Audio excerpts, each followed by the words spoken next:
मित्रों नमस्कार। Kota online classes में आप सभी का स्वागत है। बहुत दिनों बाद आज क्लास में रिकॉर्ड कर रहा हूं मित्रों। टाइम नहीं मिलता, इस वजह से ही थोड़ा सा मुश्किल हो रहा था। लेकिन साथियों कोई दिक्कत नहीं है, समय बलवान है। और आज हम लोग वापस से क्लासेज स्टार्ट कर रहे हैं, तो आप लोग निश्चित रहिए। बहुत सारे स्टूडेंट के कमेंट आ रहे थे, सर आप अपने वादे को भूल गए क्या, सर आपने बंद क्लासेस क्यों कर दी। साथियों देखो, टाइम की थोड़ी सी दिक्कत थी, लेकिन मैं अपने वादे को नहीं भूलता हूँ और मैं कभी भी आप लोगों को धोखा नहीं दूंगा। ये बात आप जरूर से ध्यान रखिएगा। चलिए देखिए, बिना बातें करते हुए, अगर पहली बार आप जुड़े हो तो निश्चित रूप से चैनल को सब्सक्राइब कर लीजिए। ये पीडीएफ वगैरह सारे आपको टेलीग्राम चैनल पर मिल जाएगी। आप टेलीग्राम चैनल को भी ज्वाइन कर लीजिए, डिस्क्रिप्शन में लिंक मिल जाएगा। तो मित्रों क्या है कि ऐसी कोई बात नहीं थी कि मैं आप लोगों को क्लासेज नहीं दूंगा या ऐसा नहीं करूंगा। ऐसा कोई नहीं था। चलिए देखते हैं, हम लोग आज रीति मुक्त कवि से हम लोग शुरू करेंगे। कौन सा है? रीति मुक्त कवि है, तीसरे नंबर का है। रीतिकाल हम लोग पढ़ रहे थे, इसमें रीति मुक्त कवि है। रीति मुक्त होता क्या है? साथियों लिखा हुआ है कि वे कवि जिन्होंने काव्यांग निरूपक लक्षण ग्रंथों की रचना न करके, देखो यहाँ पर शब्द लिखा हुआ है मुक्त। मुक्त का मतलब है वो उस चीज से मुक्त है। अब किस चीज से मुक्त है? लिखा हुआ है काव्यांग निरूपक लक्षण ग्रंथ। काव्यांग निरूपक लक्षण ग्रंथ जो है, उससे इन्होंने मुक्त होकर के काव्य की रचना करी है साथियों। तो न करके छंदो छंद या हृदयों छंद वासों को मार्मिक अभिव्यक्ति प्रदान करी है, उसे ही रीति मुक्त हम लोग कहते हैं साथियों। तो ये बात आप लोग ध्यान रखिएगा कि ऐसे कवि जिन्होंने काव्यांग निरूपक लक्षण ग्रंथों की रचना नहीं करी है और उनसे मुक्त होकर के रचना करी और मार्मिक अभिव्यक्ति इन्होंने प्रदान करी है, उसे ही हम लोग रीति मुक्त कवि कहते हैं। अगली बात आती है इसे इसे स्वच्छंद काव्य धारा भी कहते हैं। क्या कहते हैं साथियों? स्वच्छंद। स्वच्छंद काव्य धारा। स्वच्छंद काव्य धारा। स्वच्छंद काव्य धारा भी हम लोग इसे कहते हैं, क्योंकि स्वच्छंद का मतलब होता है बिल्कुल स्वतंत्रता के साथ। तो इसे हम लोग स्वच्छंद काव्य धारा भी कहते हैं। जिसके जो प्रवर्तक है, जिसके जो प्रवर्तक है साथियों, रीतिमुक्त काव्य धारा के या स्वच्छंद काव्य धारा के जो प्रवर्तक माने जाते हैं, वह है श्रीधर पाठक। कौन है साथियों? श्रीधर पाठक। कौन है? श्रीधर पाठक इसके क्या है? प्रवर्तक माने जाते हैं। ये आधुनिक काल की काव्य धारा से लिया गया है। चलिए मित्रों आगे बढ़ते हैं थोड़ा सा। और यहाँ पर है, इन्हें प्रेमोन्मत्त कवि भी कहा जाता है। किसे? श्रीधर पाठक को क्या कहा जाता है? प्रेमोनियत कवि भी हम लोग इनको कहते हैं। किसको? श्रीधर पाठक को। साथियों अब रीतिमुक्त काव्य धारा में सबसे पहले जो कवि आते हैं वो है हमारे घनानंद। कौन से कवि है?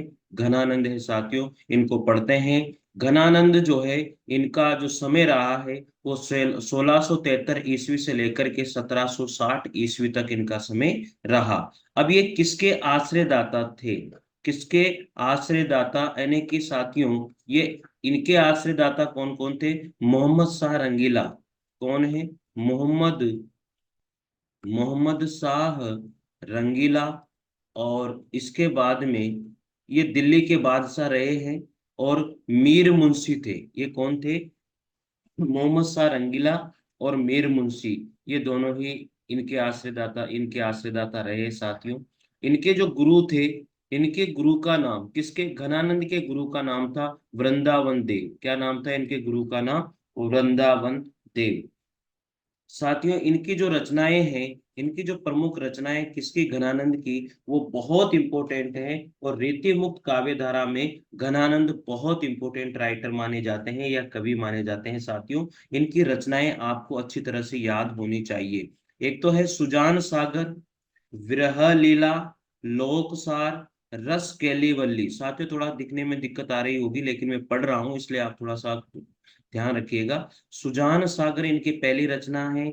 विरह लीला इनकी दूसरी रचना है। लोकसार, इसके बाद में रस केलीवल्ली, कृपा कंद कृपा कांड जिसे भी हम लोग कहते हैं, सुजान हित, घनानंद कवित, वियोग वेली, और प्रति प्रीति पावस, क्या नाम है, प्रीति पावस, प्रेम पत्रिका, इश्क लता, प्रेम पद्धति और प्रेम पहली, ये इनकी रचनाएं मित्रों। ठीक है, ये आपको याद रखनी है, 13 की 13 रचनाएं। उनमें से सुजान सागर वेरी इंपॉर्टेंट है, विरह लीला है, लोकसार है, रस केली वल्ली है, कृपा कंद है, सुजान हित है, घनानंद कवित है। लेकिन सुजान सागर, विरह लीला, लोकसार, रस केली वल्ली इनकी इंपॉर्टेंट रचनाएं हैं। इनको आप लोग अच्छे से ध्यान रखिए, किसकी रचना है ये पूछ लिया जाता है।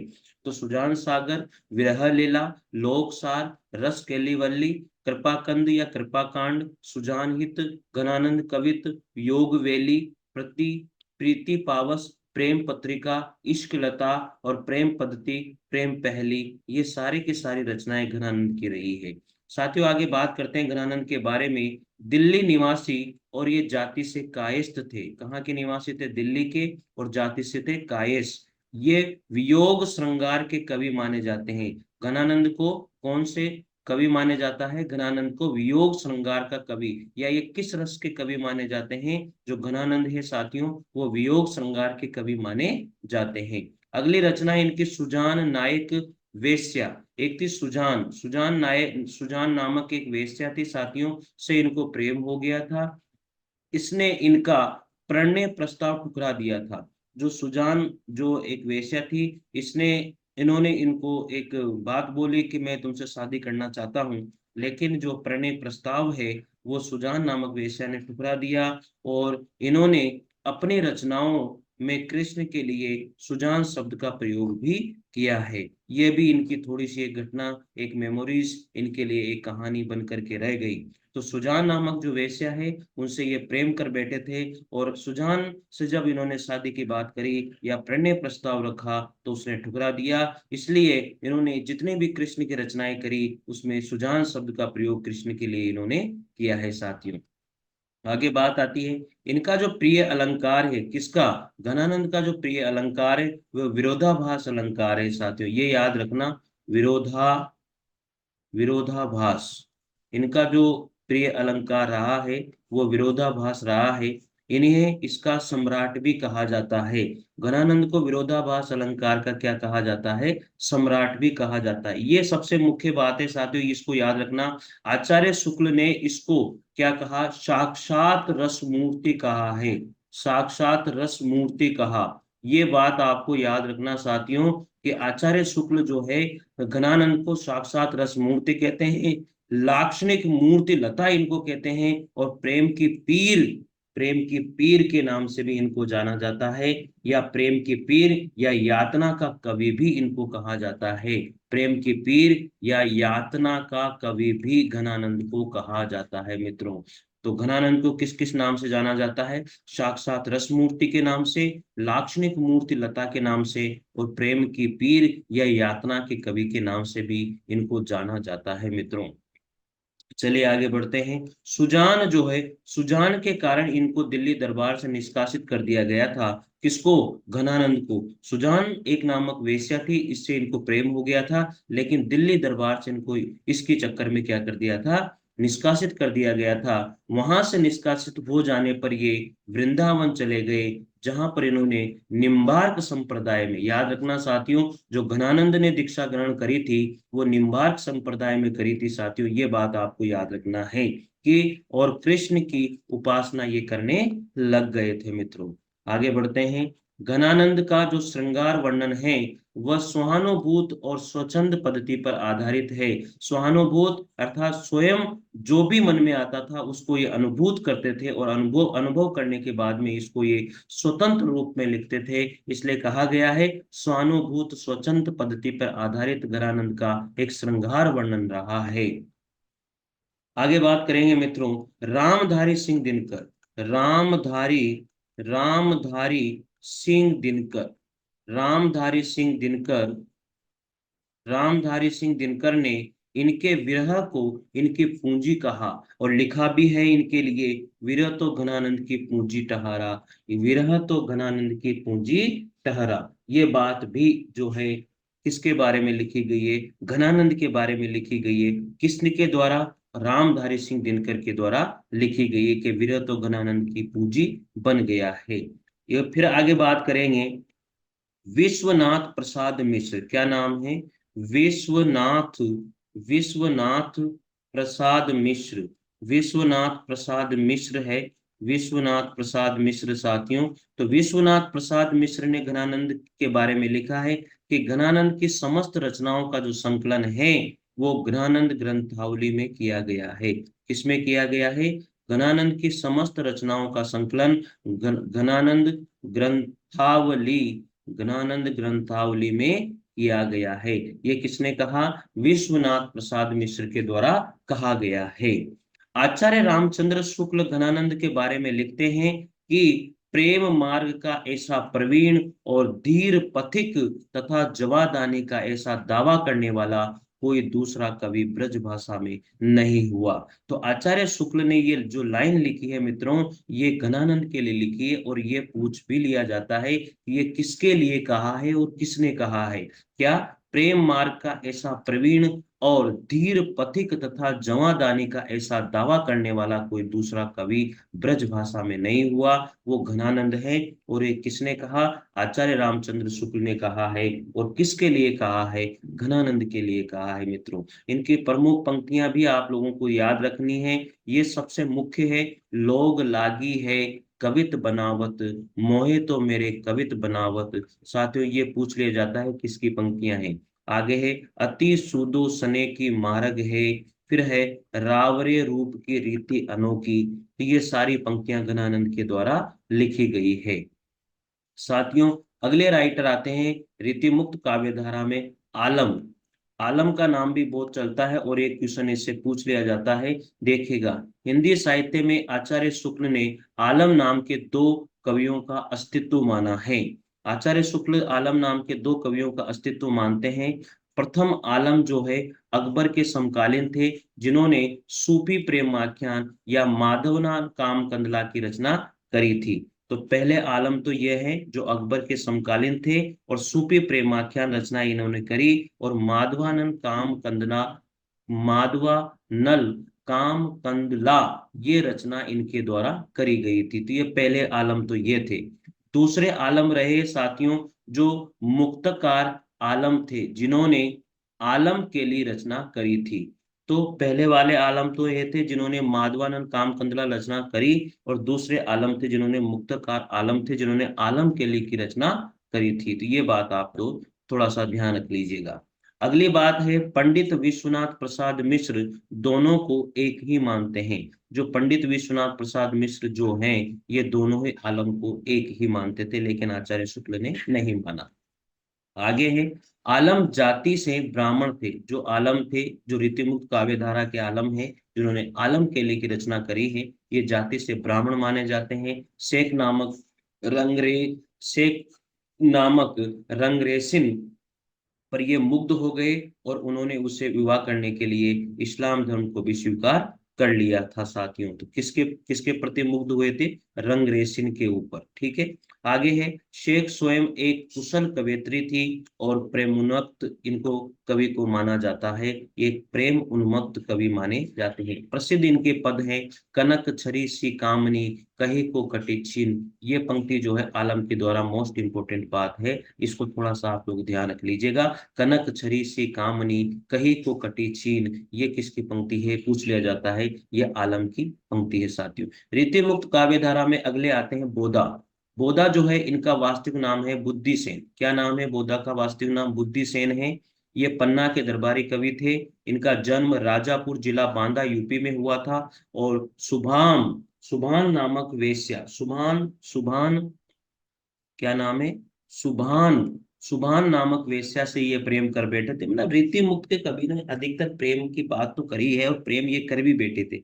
ठीक है। सुभान नामक एक वेश्या से प्रेम किया। इनकी रचनाएं थी विरह वारिशा और इश्क नामा। देखिए आप, नाम भी उन्होंने वही दिया है, विरह वारिशा और इश्क नामा। ये बोधा की रचनाएं हैं। इनकी जो प्रसिद्ध पंक्ति है कवि बोधा की, प्रेम को पंत कराल महा, तलवार की धार पे धावनो है। साथियों, ये पंक्ति बहुत बार पूछी गई है कि किसके द्वारा लिखी गई है। तो ये कवि बोधा के द्वारा लिखी गई है। प्रेम को पंथ कराल महा, तलवार की धार पे धावनो है। तो इन पंक्तियों को थोड़ा सा आप थोड़ा ध्यान रख लीजिएगा, ये बहुत इंपॉर्टेंट पंक्तियां मानी जाती हैं। साथियों, अगले राइटर आते हैं हमारे ठाकुर। ठाकुर साहब जो है अगले राइटर है रीति मुक्त काव्य धारा के। तो ठाकुर नाम के 3 कवि हिंदी साहित्य में हुए हैं। 2 असनी तथा एक ओरछा के निवासी माने जाते हैं। 2 तो असनी के हैं और एक ओरछा के निवासी माने जाते हैं। रीति मुक्त कवि ठाकुर ओरछा के निवासी रहे हैं। जो रीति मुक्त कवि थे वो ठाकुर जो है वो ओरछा के निवासी रहे हैं।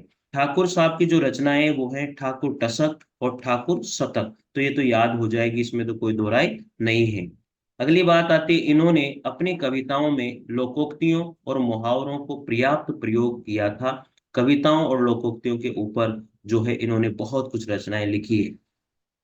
ठाकुर साहब की जो मुख्य पंक्तियां हैं कौन कौन सी हैं? लोगन कवित कवियो, खेल करी जानो है। दूसरी पंक्ति है सीकी लीनो मीन मृग खंजन कमल नैन। तो ये पंक्तियां याद रख लीजिएगा। पहली पंक्ति है लोगन कवित किवो, खेल करी जानो है। दूसरी पंक्ति है सीखी लीनो मीन मृग खंजन कमल नैन। तो ये पंक्तियां किसकी है? ठाकुर साहब की पंक्तियां हैं। अगले कवि आते हैं मित्रों, वो है दिसदेव। क्या नाम है? दिसदेव। दिसदेव का जो मूल नाम है महाराज मान सिंह। ये अयोध्या के महाराज रहे हैं। इनका मूल नाम था महाराज मान सिंह, किसका? दिसदेव का। और ये अयोध्या के महाराज भी रहे हैं। अंतिम श्रृंगारी कवि माना जाता है किसको?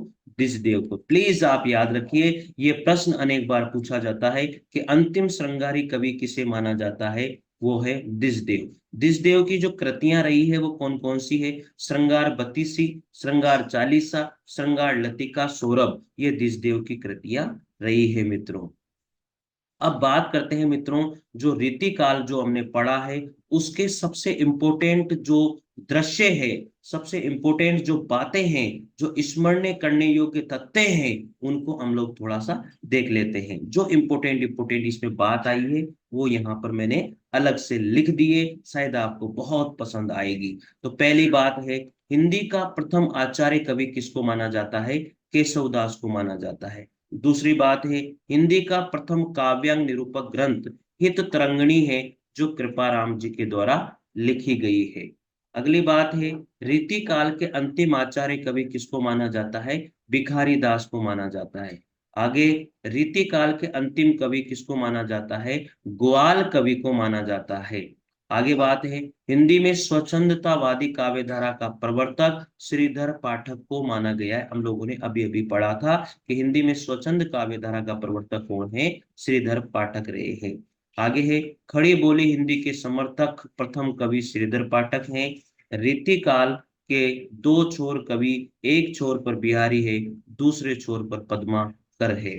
रीतिकाल में श्रेष्ठ प्रकृति चित्रण कवि सेनापति को माना जाता है, और सेनापति का जो प्रिय अलंकार है वो श्लेष अलंकार रहा है मित्रों। आगे बात करते हैं रीति काल का भक्ति साहित्य। अब रीति काल के अंदर भी एक भक्ति साहित्य रहा, उसमें कौन कौन से कवि या संत रहे हैं उनके बारे में भी हम लोग थोड़ा सा देख लेते हैं। संत काव्य रीति काल के अंदर जो भक्ति साहित्य रहा है उसमें कौन कौन से रहे? तो संत काव्य में कौन कौन आया? यारी साहब। अब यारी साहब का मूल नाम है यार मोहम्मद। इन्होंने समाधि ली दिल्ली में। इनके अनुयायी थे बाबरी संप्रदाय के, और रत्नावली इनका प्रसिद्ध संग्रह, पद संग्रह रहा है। ज्यादा इनको ध्यान देने की जरूरत नहीं है, वैसे ये नहीं आता है। अगले हैं दरिया साहब। दरिया साहब की जो रचनाएं, एक तो है ज्ञानदीप और एक है दरिया सागर। ठीक है, आप लिख लीजिए, थोड़ा सा ध्यान रखिएगा। तीसरे नंबर के कवि आते हैं इसमें चरणदास जी। चरणदास जी जो है अलवार में मेवात क्षेत्र से थे और चरणदासी संप्रदाय के प्रवर्तक माने जाते हैं। फिर इसमें आते हैं 4th नंबर पर दयाबाई और सहजोबाई। तो जो दयाबाई है उन्होंने दयाबोध की रचना करी, और सहजोबाई है उन्होंने सहज प्रकाश की रचना करी थी साथियों। आगे आते हैं, अब हैं शिव दयाल। शिव दयाल ने जो है राधा स्वामी संप्रदाय के प्रवर्तक माने जाते हैं, और ये आगरा के निवासी थे, जाति से ये खत्री थे। इनमें ज्यादा कुछ पढ़ने की आवश्यकता नहीं है। दूसरे नंबर पर आते, पहले संत काव्य के बता दिए मैंने, अब ये रीति काव्य में भक्ति साहित्य के कवि बता रहा हूं। अब यहाँ पर संत काव्य के बाद में सूफी कवि आ गए रीति काव्य में। सूफी कवि कौन कौन से रहे? कासिम शाह रहे हैं, जो रीति काल में थे, ये बता देता हूं मैं आपको, जो रीति काल में थे सूफी कवि कासिम शाह थे। ये अंश जहावर नामक प्रेमाख्यान की इन्होंने रचना करी है। नूर मोहम्मद रहे, जिन्होंने इंद्रावती अनुराग बांसुरी की रचना करी। शेख निसार थे, उन्होंने यूसुफ जुलेखा प्रेमाख्यान की रचना करी। यह कुरान शरीफ पर आधारित रहा है, यूसुफ जुलेखा। अब इसके बाद में संत काव्य, सूफी काव्य, अब राम काव्य के कवि आ जाते हैं जो रीति काल में रहे। सबसे पहले गुरु गोविंद सिंह रहे, इन्होंने गोविंद रामायण और चंडी रामायण लिखा। फिर इसके बाद में जानकी रसिक शरण रहे, अवध सागर लिखा। इसके बाद में राम प्रिया शरण रहे, सीतायन प्रबंध काव्य के रचयिता रहे। इसके बाद में रामचरण दास जी रहे, उन्होंने स्वसुखी शाखा के ये कवि थे। इसमें भक्त स्त्री वेश धारण करता है, किसमें? स्वसुखी शाखा में जो है भक्त स्त्री वेश धारण करता है करके, और सीता की सपत्नी वो अपने आप को मानता है। अगले है स्वामी जीवाराम जी, ये तत् सुखी शाखा और तत् सखी भाव ये रखते हैं। स्वामी जीवाराम ने तत् सुखी शाखा की स्थापना करी, और रामचरण दास जी ने स्वसुखी शाखा की स्थापना करी है साथियों। ये थोड़ा सा आप लोगों को ध्यान रखना है। अब आ जाते हैं कृष्ण काव्य। कृष्ण काव्य हम लोग किसमें पढ़ रहे हैं? ये रीति काल के अंतर्गत पढ़ रहे हैं, भक्ति साहित्य। अगले हैं नागरीदास। अब नागरीदास के बारे में थोड़ा सा देख लीजिए। नागरी अर्थात राधा के भक्त कहे जाते हैं। इनका जो मूल है नाम है नागरीदास का, वो सावंत सिंह है। ये किशनगढ़ के राजा थे, राजस्थान के। बणी ठणी उपपत्नी या प्रेमिका इनकी रही है, एक कवियत्री भी थी। अगला है चाचा हित वृंदावन दास। क्या नाम है? चाचा हित वृंदावन दास। इनका जन्म हुआ पुष्कर अजमेर में, और राधा वल्लभ संप्रदाय के ये अनुयायी माने जाते हैं। इनकी जो रचनाएं रही हैं, लाड़ सागर, ब्रज प्रेमानंद सागर। साथियों इनमें से आज तक तो मैंने कोई क्वेश्चन आता हुआ देखा नहीं है, लेकिन मैंने आपको कंप्लीट नोट्स में दे रहा हूं, इसलिए इनको मैंने लिखा है। आगे बात करेंगे साथियों रीतिकालीन कृष्ण भक्त कवित्रियां। रीति काल में जो कृष्ण भक्त कवित्रियां रही है, कौन कौन रही है? कुंवरी बाई नागरीदास की बहन थी। एक थी रतन कुंवरी, जो राजा शिव प्रसाद सिंह सितारे हिंद की दादी रही थी। और जो रतन कुंवरी थी, वो प्रबंध काव्य भी इन्होंने लिखा था, प्रेम रतन। इस बात को भी आप थोड़ा सा याद रख लीजिएगा। अब आते हैं रीतिकालीन वीर काव्य के कवि। जो रीति काल में वीर काव्य के जो कवि रहे हैं, वो कौन कौन है साथियों? थोड़ा सा आप ये भी देख लीजिए। सुदन पहले रहे हैं। सुदन जो है भरतपुर नरेश सुजान सिंह के दरबारी कवि थे। वो सुजान चरित्र नामक वीर काव्य की इन्होंने रचना करी, और वीर रस प्रधान ऐतिहासिक काव्य ये लिखा करते थे। अगला है पद्माकर, और फिर है तीसरे नंबर पर बांकेदास जी, इन्होंने वीर विनोद की रचना भी करी है। अब वीर काव्य के बाद में रीति काल में नीति कवि आ जाते हैं। नीति कवि कौन कौन रहे? वृंद, गिरधर कविराय, बेताल वृंद के द्वारा बारह मासा की रचना करी, और भाव पंचाशिका की रचना करी, और नयन पचीसी की रचना भी वृंद के द्वारा करी गई थी। जो नीति कवि थे, वृंद, गिरधर कविराय और बेताल, ये नीति कवि माने जाते हैं रीति काल में। ठीक है। अब साथियों ये यहां से भी क्वेश्चन पूछ लिया जाता है, इसलिए थोड़ा सा आप इनको भी ध्यान रखिएगा। रीति काल की प्रमुख प्रवृत्तियां कौन कौन सी रही है, यानी कि रीति काल की प्रमुख विशेषताएं कौन कौन सी रही है, तो आप लोग इसको भी थोड़ा सा ध्यान रखिएगा। तो सबसे पहले विशेषता आती है रीति काल में काव्यांग निरूपक लक्षण ग्रंथों की रचना बहुत ज्यादा इसमें हुई है। किसमें? रीति काल में। दूसरी बात आती है आचार्यत्व और पंडित्व प्रदर्शन इसमें देखा जाता है रीति काल के अंतर्गत। श्रृंगार रस की बहुत प्रधानता थी इसमें। अलंकारिता बहुत देखी गई है। नारी सौंदर्य पर सूक्ष्म चित्रण हुआ है, बिल्कुल छोटी छोटी बारीकियां इसमें नारी सौंदर्य पर बताई गई है। छठे नंबर की विशेषता है नारी के प्रति जो भोगवादी दृष्टिकोण हमें बहुत देखने को मिला इसमें रीति काल के अंतर्गत। आगे है प्रकृति का उद्दीपन रूप भी हमें इसमें देखने को मिलता है। नवे नंबर पर विशेषता है रीति काल के मुक्तक काव्य की प्रधानता बहुत रही है। ब्रज भाषा की प्रधानता इसमें देखी गई है। प्राश्रयता और प्रतिस्पर्धा इसमें देखने को मिली। जन जीवन में असमृत पक्त करा हुआ हमें देखने को मिला है। विशिष्ट अभिव्यंजना पद्धति भी इसमें मिली है। आश्रयदाताओं की प्रशंसा बहुत ज्यादा की गई है कवियों के द्वारा, ये भी हमें विशेषता रीति काल के अंतर्गत देखने को मिली है। बहुगेता और चमत्कार प्रदर्शन भी हमें इसमें मिला। भक्ति और नीति की बात इसमें करी गई है। आगे है नायिका भेद निरूपण ग्रंथ, इसमें बहुत लिखे गए हैं। ये सारी की सारी विशेषताएं साथियों रीति काल की रही है। कवि और आचार्य बनने की प्रवृत्ति रीति काल के अंदर बहुत देखी जाती है। फिर स्मरणीय तथ्य फिर आते हैं मित्रों, थोड़े बहुत इन स्मरणीय तथ्यों को आप थोड़े ढंग से याद कर लीजिएगा। साथियों बहुत इंपॉर्टेंट नोट्स हैं और बहुत दिनों बाद मैं इस वीडियो को बना रहा हूं, तो इतना ही प्यार आप दीजिएगा ताकि मैं वापस और जोश और उत्साह के साथ फिर आगे से लगन के साथ मेहनत करूं, ताकि आपसे मैं कंटिन्यू जुड़ा रहूं। साथियों देखिएगा बात, हिंदी साहित्य में काव्यांग निरूपण प्रवृत्ति का आरंभ जो है किस कृति से माना जाता है, वो हित तरंगिणी से माना जाता है, जो कृपाराम के द्वारा लिखी गई है। आगे बात आती है, वेदांतवादी मिश्र कहते हैं किसको, आचार्य केशवदास को कहा जाता है। ब्रज भाषा का भूषण किस कृति को कहते हैं, बिहारी सतसई को कहा जाता है। आगे है मित्रों, भक्ति नीति श्रृंगार की त्रिवेणी किस कृति को माना जाता है, वो बिहारी सतसई को ही माना जाता है। आगे है, गागर में सागर भरने वाला कवि कौन है, बिहारी को ही माना जाता है। अगली बात आती है, सतसई काव्य परंपरा की शीर्षस्थ कृति किसको माना जाता है, बिहारी सतसई को माना जाता है। साथियों अगली बात आती है, मोस्ट इंपोर्टेंट चीजें बता रहा हूं, 33 संचारी भावों के अतिरिक्त जो छल नामक संचारी भाव है, उसकी कल्पना किस कवि के द्वारा की गई थी, आचार्य देव के द्वारा की गई थी मेरे मित्रों। चलिए आगे बात करते हैं, रीतिकाल का राष्ट्र कवि किसे कहा जाता है, रीतिकाल का राष्ट्र कवि भूषण को कहा जाता है। रीतिकाल का अंतिम आचार्य कवि किसको कहा जाता है, वो बिहारी को कहा जाता है। किसको कहा जाता है, बिहारी को कहा जाता है। 10वें नंबर की बात है, ब्रज कोकिल किस कवि को कहते हैं, ब्रज कोकिल किस कवि को कहते हैं, याद रखना सत्यनारायण कविरत्न। ये क्वेश्चन बहुत बार पूछा गया है, कौन कौन से, रीतिकाल का राष्ट्र कवि किसे कहते हैं, भूषण को क्वेश्चन आता है। रीतिकाल का अंतिम आचार्य कवि कवि कहते हैं किसको, भिखारी दास को, ये भी बहुत प्रश्न आता है। और ब्रज कोकिल किस कवि को कहते हैं, अनेक बार प्रश्न पूछा गया है, सत्यनारायण कवि रत्न को कहा जाता है। आगे बात करेंगे, आचार्य शुक्ल ने साक्षात रस मूर्ति किसको कहा है, घनानंद को कहा है मेरे मित्रों, घनानंद को कहा है। अगला नंबर आता है 12 नंबर पर, आचार्य शुक्ल ने प्रेमोन्मत्त कवि भी किसको कहा है, प्रेम उन्मत्त कवि जो है आलम को कहा है, किसके द्वारा, आचार्य शुक्ल के द्वारा। प्रेम की पीर का कवि, प्रेम की यातना का कवि किसको कहा, घनानंद को कहा जाता है। आचार्य शुक्ल ने रस उन्मत्त कवि भी आलम बोधा को कहा गया है। आचार्य शुक्ल के द्वारा रस उन्मत्त कवि किसको कहा, बोधा को कहा है। रीति शब्द का सही अर्थ है काव्यांग निरूपक। रीति शब्द का अर्थ क्या है, काव्यांग निरूपक। रीतिकाल का प्रमुख विषय श्रृंगार रहा है। रीतिकाल के मुक्तक काव्य रूप में अपनाया जाता है, रीतिकाल में मुक्तक काव्य रूप अपनाया गया है।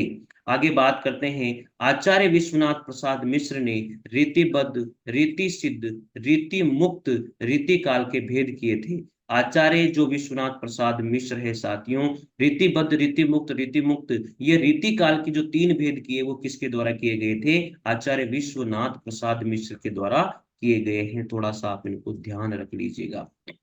आगे बात करते हैं, रीति काल की दूसरी प्रमुख प्रवृत्ति किसको माना जाता है, अलंकारिता को माना जाता है, और प्रथम थी श्रृंगारिकता। तो साथियों जो श्रृंगारिकता और अलंकारिकता जो है प्रवृत्तियां, जो मोस्ट इंपोर्टेंट प्रवृत्तियां हैं, ये किसकी है, ये रीति काल की प्रवृत्तियां हैं। पहली जो प्रवृत्ति है रीति काल की मोस्ट, श्रृंगारिकता है, और दूसरी है अलंकारिकता। ठीक है, अगला नंबर है, रीतिकाल की काव्य की प्रमुख भाषा रही है ब्रज भाषा। रीतिकाल की काव्य की प्रमुख भाषा कौन सी है, ब्रज भाषा है। आचार्य केशव ने अलंकार को काव्य का क्या माना, प्राण माना है। आचार्य केशव अलंकार को काव्य का क्या मानते हैं, प्राण मानते हैं। अगला है, रीतिकाल की सर्वाधिक व्यापक प्रवृत्ति कौन सी है, नायिका भेद और श्रृंगार रस विवेचन। रीतिकाल की जो सर्वाधिक व्यापक प्रवृत्ति मानी जाती है वो है नायिका भेद और श्रृंगार रस विवेचन।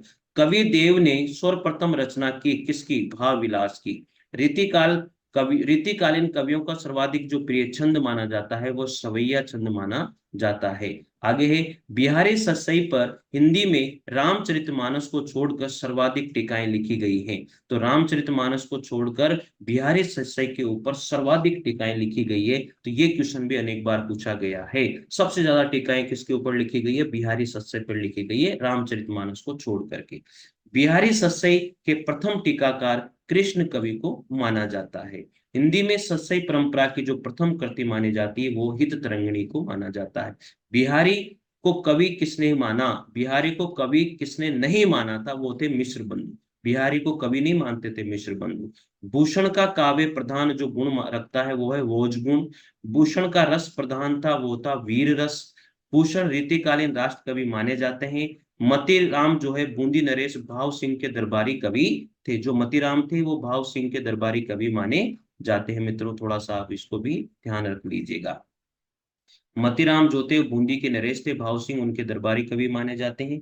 वियोग श्रृंगार के प्रधान मुक्तक कवि किसको माना जाता है, घनानंद को माना जाता है। घनानंद के काव्य की मूल प्रेरक शक्ति उनकी प्रेमिका सुजान को माना जाता है। इससे ही इनको प्रेरणा मिली सुजान से ही, और इन्होंने बहुत सारी रचनाएं लिख दी। रीतिकालीन काव्य परंपरा के जो अंतिम चरण के सर्वाधिक प्रसिद्ध कवि माने जाते हैं, अंतिम चरण के सर्वाधिक प्रसिद्ध कवि पद्माकर को माना जाता है। पद्माकर कृत जो है जगत विनोद, जगत विनोद को श्रृंगार रस का सार ग्रंथ माना जाता है। जगत विनोद किसकी रचना है, पद्माकर की है, और ये श्रृंगार रस का एक सार ग्रंथ इसको कहा गया है। गंगा लहरी भी किसकी रचना है, पद्माकर की रचना है, और पद्माकर की अंतिम प्रसिद्ध रचना मानी जाती है गंगा लहरी, जो पद्माकर के द्वारा लिखी गई है। पद्माकर ने भक्ति, श्रृंगार और वीर तीनों पर अधिकार पूर्वक लिखा था। भक्ति, श्रृंगार और वीर तीनों पर अधिकार पूर्वक लिखने वाले कवि थे पद्माकर। तो साथियों ये चीजें बहुत इंपॉर्टेंट है, आप लोगों को थोड़ा सा ध्यान रखना है। अब रीतिकाल में जितने भी कवि हुए हैं मेरे मित्रों, रीतिकाल में जितने भी कवि हुए हैं वो उन कवियों को मैंने यहाँ लिखा, और उनकी जो मोस्ट इंपोर्टेंट रचनाएं वो भी मैंने उनके साथ लिखी है, ताकि आपको याद करने में कोई भी समस्या नहीं आएगी। तो सबसे पहले बात करते हैं चिंतामणि। चिंतामणि की मुख्य रचनाएं कौन कौन सी है, कविकुल कल्पतरु, काव्य विवेक, श्रृंगार मंजरी और छंद विचार, और रामासुमेघ, ये रचना इनकी रही है मेरे मित्रों। तो थोड़ा सा आप लोग इसको ध्यान रख लीजिएगा, ठीक है। तो अगला आता है साथियों यहाँ पर मतीराम। अब मतीराम के बारे में बात कर रहे हैं। इनकी जो मुख्य रचनाएं रसराज, ललित ललाम, अलंकार पंचाशिका और वृत्त कौमुदी। साथियों ये बहुत अच्छी तरह से मैंने इन नोट्स को सजाया है, शायद आप लोगों को मजा आएगा। और बहुत सारे स्टूडेंट इंतजार कर रहे थे कि सर आपने वो बंद कर दिया, लेकिन बंद नहीं किया है साथियों, थोड़ा टाइम का अभाव था, मैं बीमार भी हो गया था, समस्याएं बहुत सारी थी। मैं आपसे मजाक नहीं करता हूँ, क्योंकि मैं इस बात पर स्टूडेंट के साथ कभी भरोसा उसका नहीं तोड़ूंगा। तो मतीराम की रचना है रसराज, ललित ललाम, अलंकार पंचाशिका, वृत्त कौमुदी, ये मतीराम की मोस्ट इंपोर्टेंट रचनाएं रही है। अब है भूषण साहब। भूषण की जो रचना है शिवराज भूषण, शिवा बावनी और छत्रसाल दशक। फिर आगे बात करते हैं बिहारी जी के बारे में। तो बिहारी जी ने बिहारी सस्से लिखी, मोस्ट इंपोर्टेंट इनकी रचनाएं हैं। फिर राजा जसवंत सिंह ने भाषा भूषण लिखा, बहुत पूछी जाती है भाषा भूषण किसकी रचना है, राजा जसवंत सिंह की रचना है। शिवराज भूषण किसकी रचना है, भूषण की रचनाएं बहुत पूछी जाती है। छत्रसाल दशक किसकी रचना है, भूषण की रचनाएं, अनेक बार पूछी गई रचनाएं साथियों। इसके बाद में है कुलपति मिश्र। कुलपति मिश्र की जो रचना है वो रस रहस्य है। रस निधि की रचना है रतन हजारा है। तोष की रचना है सुधा निधि विनीत शतक। गुरु गोविंद सिंह की रचनाएं हैं सुनीति प्रकाश, सर्व सोलह प्रकाश और चंडी चरित्र। आलम की रचना है आलम केली। उसके बाद में देव की जो रचना है भाव विलास, भवानी विलास, रस विलास, सुजान विनोद, काव्य रसायन, सुख सागर और तरंग, सुख सागर तरंग। साथियों ये रचनाएं जो है देव की रही है। तो एक साथ मैंने ये भी लिख दिया, बाकी आप अलग अलग तो पढ़ोगे ही सही, एक साथ यहाँ भी पढ़ सकते हो। घनानंद की मोस्ट इंपोर्टेंट रचनाएं सुजानित प्रबंध, इश्क लता, कृपाकंद निकंद और यमुना वश। रसलीन की रचनाएं अंग दर्पण। भिखारी दास की रचनाएं काव्य निर्णय और श्रृंगार निर्णय, भिखारी दास की रचनाएं रही हैं। दुल्हा की रचना है कवि कुल कंठाभरण, ये दुल्हा जो कवि थे उनकी रचनाएं रही है मित्रों। अब बोधा की रचना रही है। बोधा की रचना है विरह वारिस और इश्क नामा, पहले भी पढ़ी थी। विरह वारिस और इश्क नामा किसकी रचना है, बोधा की रचना है। पद्माकर की मोस्ट इंपोर्टेंट रचनाएं जगत विनोद, पद्माभरण, गंगा लहरी, राम रसायन, हिम्मत बहादुर बिरदावली और प्रबोध पचासा, ये पद्माकर की रचना रही है। ग्वाल जो कवि थे उनकी रचना थी यमुना लहरी। सोमनाथ कवि की रचनाएं सुजान विलास। ठीक है, इनको लिख करके 2 से 4 बार आप पढ़िए, आप लोग पढ़ोगे तो जल्दी जल्दी याद हो जाएगी। ठीक है, बार बार पढ़िए कवि सुदन की रचनाएं सुजान चरित्र और कुलपति मिश्र की रचना द्रोण पर्व रही है। साथियों यहाँ पर एक कवि है गंग कवि, इनके बारे में थोड़ा सा मैंने यहाँ लिख दिया है। ये 1538 से 1625 ईस्वी में इनका समय रहा। रीतिकालीन काव्य परंपरा के प्रथम कवि माने जाते हैं। जो गंग कवि हैं वो रीतिकालीन काव्य परंपरा के प्रथम कवि माने जाते हैं। स्थान इनका इटावा था और अकबर के दरबारी कवि गंग को माना जाता है। और भिखारी दास की पंक्ति यहाँ थोड़ी सी याद रख लेना। तुलसी गंग दोहु बहे सुकविन में सरदार। तुलसी गंग दोहु बहे सुकविन में सरदार, ये किसकी पंक्ति है? ये भिखारी दास की पंक्ति है जो कवि गंग के लिए लिखी गई है। तो मेरे मित्रों साथियों, ये जो रीति काल है आज हम लोगों ने कंप्लीट किया। रीति काल का पूरा पूरा सब कुछ मैंने आपको दे दिया है। और इस वीडियो, ये जान है आपके ये वीडियो। साथियों धीरे धीरे अब थोड़ा सा हम लोग रूटीन में आएंगे, तो आप लोग पढ़िए मस्ती के साथ। नोट्स जो बना रहे वापस से शुरू कर दीजिए। बहुत सारे स्टूडेंट कह रहे थे कि आप भूल गए सर, धोखा दे दिया सर, वो कर दिया सर। ऐसा कुछ भी नहीं है साथियों, धीरे धीरे हम वापस से करेंगे, टाइम नहीं मिल रहा था। ठीक है मित्रों, तो मिलते हैं साथियों अगले वीडियो के साथ। तब तक के लिए जय हिंद जय भारत। साथियों अगला वीडियो आएगा आधुनिक काल का। Thank you.